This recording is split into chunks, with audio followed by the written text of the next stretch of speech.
High বন্ধুরা, তোমরা সবাই কেমন আছো? আশা করি সকলে ভালো আছো। তো আজ আমি রিভিউ দেবো তোমাদের মাঝে মারব্রোমিন সলিউশন সম্পর্কে।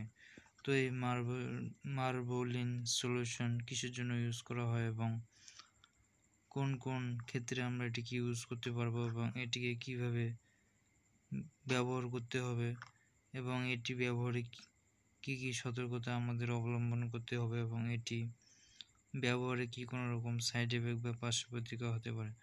তো সমস্ত তথ্য শেয়ার দেবো, তো ভিডিওটি না টেনে শেষ পর্যন্ত দেখতে থাকো। তো চলো বন্ধুরা শুরু করা যাক। তোমরা দেখতেই পাচ্ছ মারবোরোমিন সলিউশন 2% আছে এখানে। তো এটি ম্যানুফ্যাকচার করেছে বিডি ফার্মা। তো এটার মার্কেট প্রাইস আছে 33 রুপিস। তো 15 ml নেট ওয়েটে আছে এটি। তো মার্কেটে 33 টাকায় যে কোনো মেডিকেল শপে তোমরা পেয়ে যাবে মারবোরোমিন সলিউশনকে। তো এটির মেনলি ব্যবহার কিসের জন্য করা হয়? তো এটির ব্যবহার করা হয়, তো এটি একটি অ্যান্টিসেপটিক সলিউশন। তো ইনফেকশনের জন্য মেনলি এটিকে ইউজ করা হয়ে থাকে।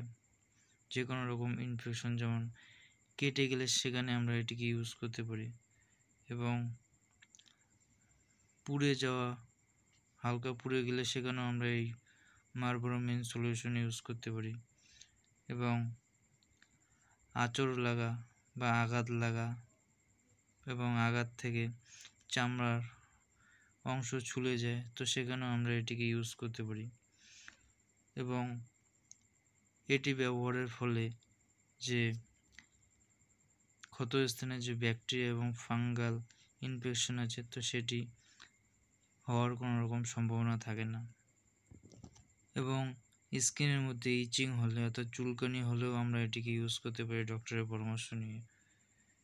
এবং আমাদের পায়ের এবং হাতের যদি নখকুনি হয়, তো সেক্ষেত্রে নখের ভিতরে অনেক সময় নোংরা জমে থাকে এবং ব্যথা অনুভব হয়, তো সেক্ষেত্রেও আমরা এই মারবোরোমিন সলিউশন কয়েক ফোঁটা ইউজ করতে পারি, সেই নখকুনির ভিতরে দিতে পারি।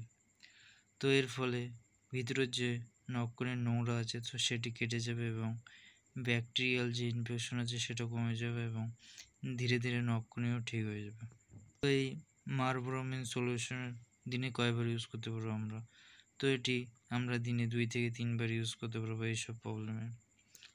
এবং এটি নেওয়ার আগে কী কী সাবধানতা অবলম্বন করতে হবে আমাদের?